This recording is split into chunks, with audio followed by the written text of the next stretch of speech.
Bonjour, peuple du Seigneur.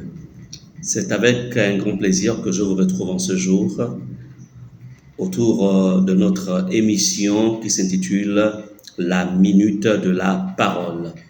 Donc, la Minute de la Parole est cette émission qui, en peu de temps, l'essentiel vous est donné pour édifier votre foi, pour vous donner une forme et afin que vous croissiez dans la connaissance des mystères divins. Alors, aujourd'hui, donc, notre exhortation ou notre mini-message sera axé sur le thème « Sur qui fixes-tu tes regards ?» Sur qui fixes-tu tes regards? Alors, voyez-vous, aujourd'hui, beaucoup de personnes dans nos communautés, même hors des communautés, en fait, vivent une certaine distraction. Beaucoup aujourd'hui, au lieu d'avoir un regard fixé sur, bien sûr nous allons voir sur qui la Bible nous recommande d'avoir les regards fixés, mais en vérité, ont orienté les yeux de leur cœur, ont orienté leur espérance, ont orienté leur foi vers ce qui ne bâtit pas, ne construit pas, n'édifie pas, et les conséquences sont là. Alors, on ne va peut-être pas rester longtemps sur cette brève introduction. Allons-y ensemble dans Ésaïe 51, verset 1 au verset 2. Ésaïe 51, verset 1 au verset 2. Alors, je vais lire la parole, chers internautes. La Bible dit ceci. « Écoutez-moi, vous qui poursuivez la justice, qui cherchez l'Éternel. Portez les regards sur le rocher, d'où vous avez été taillé, sur la carrière d'où vous avez été tiré. » Le verset 2 dit ceci. « Portez les regards sur votre ancêtre Abraham et sur Sarah, celle qui vous a donné naissance. Abraham était tout seul quand je l'ai appelé et je l'ai béni et lui ai donné une grande famille. » Ici, après ce passage, cette lecture, voudrais-je dire, nous pouvons comprendre déjà il y a une vérité qui est là, c'est qu'en fait, l'Éternel Dieu s'adresse à qui? À son peuple. Il s'adresse à Israël. Aujourd'hui, on dira, il s'adresse à l'Église, parce que l'Église est le peuple racheté de Dieu. Il s'adresse à toi qui as cru en Jésus, à toi qui veux croire en Jésus. À toi qui, certainement, ça fait longtemps que tu es dans les voies de Dieu, tu es dans la foi. Ou aussi, à toi, ça ne fait peut-être pas longtemps que tu es entré, que tu as rejoint le camp des disciples du Seigneur. Il dit, écoutez-moi, vous qui poursuivez la justice. Déjà ici, il est important que vous compreniez que le programme de Dieu ou le plan de Dieu vous concernant, c'est que nous poursuivions ce qui est droit, ce qui est juste, ce qui est vrai, ce qui est équitable. La question, dans ta vie de tous les jours, que poursuis-tu? Ici, il s'adresse, il dit, vous qui poursuivez la justice. Il ne s'adresse pas à ceux qui poursuivent le péché. Ici, il ne s'adresse pas à ceux qui poursuivent le mal. Il ne s'adresse pas à ceux qui poursuivent le compromis. Non, non, non. Il s'adresse à ceux qui poursuivent la justice. Ma question ce matin te concernant, qui, où, que poursuis-tu? Qu'est-ce qui est au centre de tes préoccupations? Qu'est-ce qui est au centre, en fait, de tes désirs? Et ensuite, là, on se dit, vous qui cherchez l'Éternel, waouh! Oui, Dieu se cherche au quotidien. Tu dois chercher la face de Dieu au quotidien. C'est chaque jour que Dieu se cherche. Le matin, prends du temps avant de sortir de chez toi. Prends du temps à méditer la parole. Prends du temps à lire la Bible. Prends du temps à chanter quelques cantiques en l'honneur de ton Dieu. Dans la journée, trouve du temps pour ton Dieu. Examine tes voies. Vérifie si le chemin que tu prends est conforme à la parole de Dieu. Si le chemin n'est pas conforme, alors n'y prends pas ce chemin. C'est cela, chercher l'Éternel. Chercher Dieu, c'est craindre Dieu. Chercher Dieu, c'est mettre sa parole au centre de ton cœur, au centre de tes désirs, au centre de tes préoccupations. Chercher Dieu, c'est tourner le dos au monde. Et il dit, la suite, portez les regards sur le rocher d'où vous avez été taillés. Comme pour dire que rien dans ce monde, rien dans le siècle présent ne doit en fait emmener nos cœurs, ne doit emprisonner nos cœurs, mais que le regard de nos cœurs soit tourné sur qui? Jésus, parce que c'est lui qui est le rocher des siècles, c'est lui qui est la pierre vivante, la pierre angulaire, c'est Jésus-Christ. Il dit portez les regards sur le rocher. Sur qui portes-tu les regards, mon frère? Sur qui portes-tu les regards, ma soeur? Sur qui portes-tu les regards, mon fils, ma fille? Sur qui portes-tu les regards aujourd'hui? Beaucoup de personnes portent les regards sur l'argent, sur l'or, sur les biens de ce monde qui sont passagers et qui sont périssables. Attention. Porte les regards sur Jésus.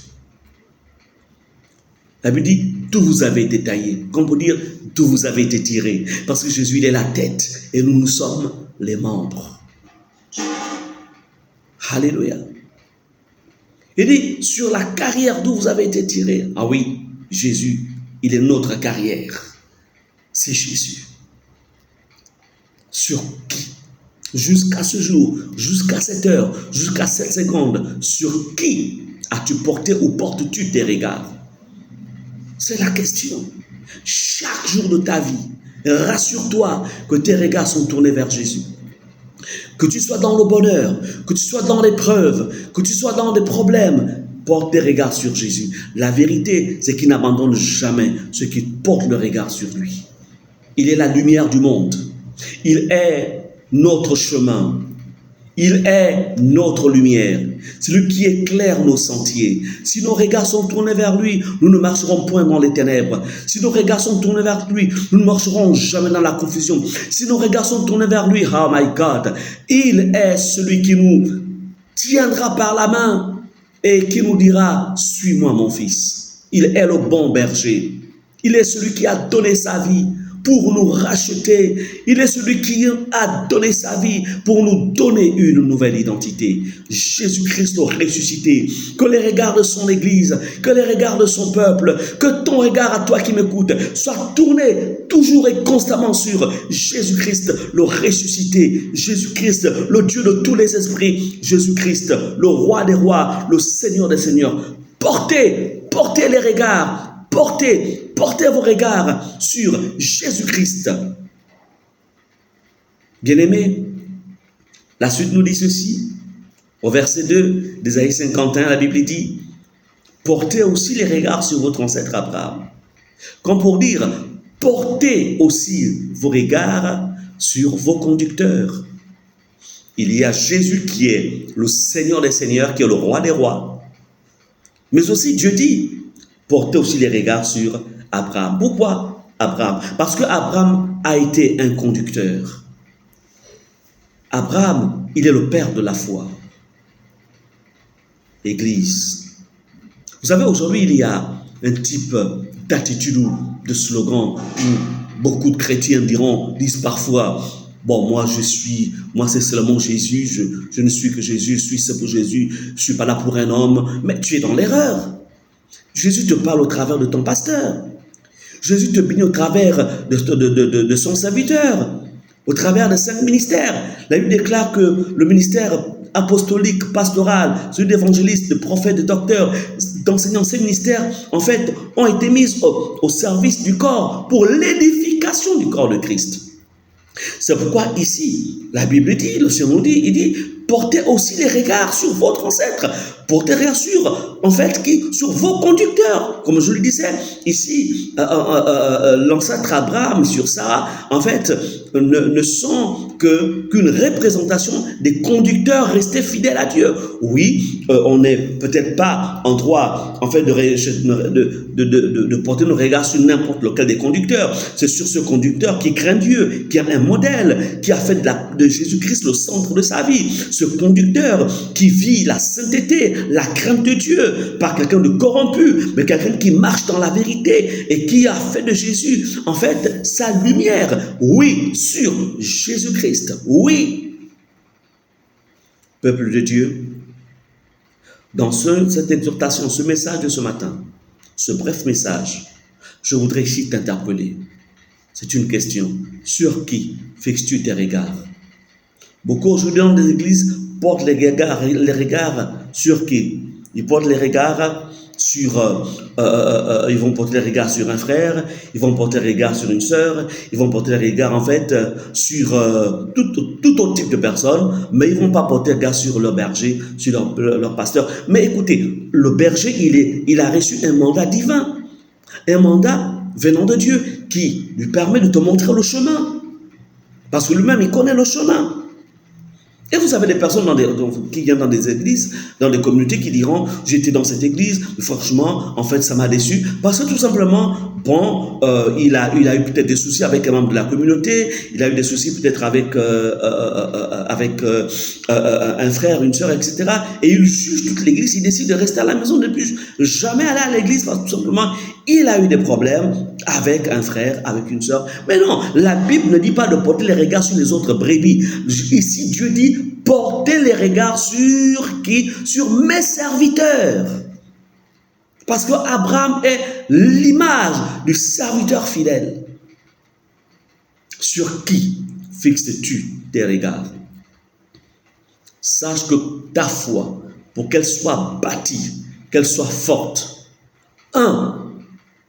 poursuis, fixe tes regards sur Jésus qui est le rocher des siècles. Poursuis la justice. Cherche l'Éternel. Porte les regards sur le rocher des siècles qu'est Jésus, sur laquelle tu as été taillé. 2. Porte les regards sur ton berger. Écoute ce qu'il te dit. Suis toutes les recommandations qu'il te donne, mais qui sont basées dans la parole de Dieu. Toute autre recommandation contraire à la parole de Dieu, non, ne t'y appuie pas. Mais si les recommandations qu'il te donne sont conformes à la parole, à ce que Jésus a prêché, à ce que les apôtres ont prêché, oui, tu peux y mettre foi. Mais si c'est toute autre recommandation qui n'a rien à voir avec la nouvelle alliance, qui n'a rien à voir avec ce que Jésus a enseigné, et sur ce que les apôtres aussi ont enseigné, parce que les apôtres se sont appuyés sur ce que Jésus en fait leur a enseigné. Si c'est contraire à cela, non, ne porte pas les regards. Mais ne porte les regards que sur ce dont je te donner comme orientation. Entre en toi-même, juste quelques secondes, et examine-toi. Pose-toi la question, jusqu'à ce jour, sur qui ai-je porté mes regards? Ce découragement que tu as, ce refroidissement que tu as, ce recul qui est en train de s'annoncer dans ta vie, il n'était plus engagé. Sur quoi as-tu porté? Es-tu en train de porter tes regards? Et qui combattent ta foi, qui combattent ta détermination, qui combattent ton engagement. Mais je aimerais te dire une chose. Tu peux à nouveau te dire, je porte mes regards sur Jésus. Jésus. Jésus. Jésus, car lui seul ne te décevra pas. Porte aussi les regards sur le serviteur fidèle qu'il a établi et qui craint l'Éternel. Dieu, ce matin, n'est pas venu pour te condamner, mais il est venu tout simplement te parler afin que tu reprennes le bon chemin, que tu te repositionnes. Si jamais tu prenais un chemin contraire à sa volonté, il te dit, reviens sur mon chemin. Parce que ton âme a un grand prix aux yeux de ton Dieu. C'est à cause de ton âme que Jésus est allé jusqu'à la croix, qu'il a payé le grand prix, le prix de mourir de manière ignoble sur la croix, comme un criminel, pire qu'un criminel. C'était la pire des morts en ce temps-là. mourir, crucifié sur une croix. Pourquoi? À cause de la valeur que tu es. Tu es une valeur. Tu as du prix aux yeux de Dieu. Tu représentes, tu coûtes cher aux yeux du Seigneur. C'est pourquoi, prends ces paroles que je t'ai données et prends le temps aussi de t'examiner par rapport à ces paroles. Et ensuite, reviens sur le chemin si jamais tu t'en étais éloigné. Maintenant, si tu es sur ce chemin, demeure-y parce que tu es sur le bon chemin. Tu es sur le véritable. Que Dieu te bénisse. Nous allons nous incliner et je vais élever ma voix en votre faveur, en ta faveur. Nous prions. Père, je viens dans le nom précieux de Jésus. Je viens prier pour ce frère, pour cette sœur. Prier, Seigneur, pour Seigneur, ton peuple qui, à l'écoute, Seigneur, de cette exhortation, de ce bref message, ont réalisé, Seigneur, que certainement, ils avaient orienté leur regard vers une autre direction qui n'a rien à voir avec toi, qui est la lumière du monde. Ils avaient orienté, Seigneur, leur direction vers ceux qui n'avaient rien à voir avec les bergers que tu as établis. Seigneur, je prie, oh Dieu, afin que par la puissance du Saint-Esprit, tu ramènes leur cœur, Seigneur, sur le chemin, sur le plan que toi tu as initié, tu avais initié depuis la fondation du monde. Seigneur, je relâche sur chacun d'entre eux une grâce particulière. Je te prie, Seigneur, encore une fois de les fortifier. Seigneur, je te prie encore une fois de les solidifier en toi, parce que tu es le rocher des siècles. Tu es, Seigneur, cette tour forte. Tu es ce secours dans la détresse. Seigneur, je relâche ta bénédiction dans leur maison, là où ils écoutent ce message. Je les bénis dans le nom précieux de Jésus. Que l'honneur et la gloire de notre Dieu te reviennent à jamais. Au nom de Jésus, j'ai prié et nous disons Amen. Que Dieu vous bénisse, chers frères et sœurs en Christ. C'était l'exhortation donc de ce jour, ce mercredi, et par la grâce de Dieu, nous nous retrouverons mercredi prochain. Pensez, priez pour nous, priez pour le pasteur Ghislain, priez pour le pasteur Muriel, ça nous fera beaucoup de bien. Et par ces prières, le Seigneur vient et nous fortifie, le Seigneur vient nous inspire, le Seigneur vient et nous redonne l'énergie nécessaire pour être toujours à votre service. Que Dieu vous bénisse. Nous vous aimons de l'amour du Seigneur. Au revoir.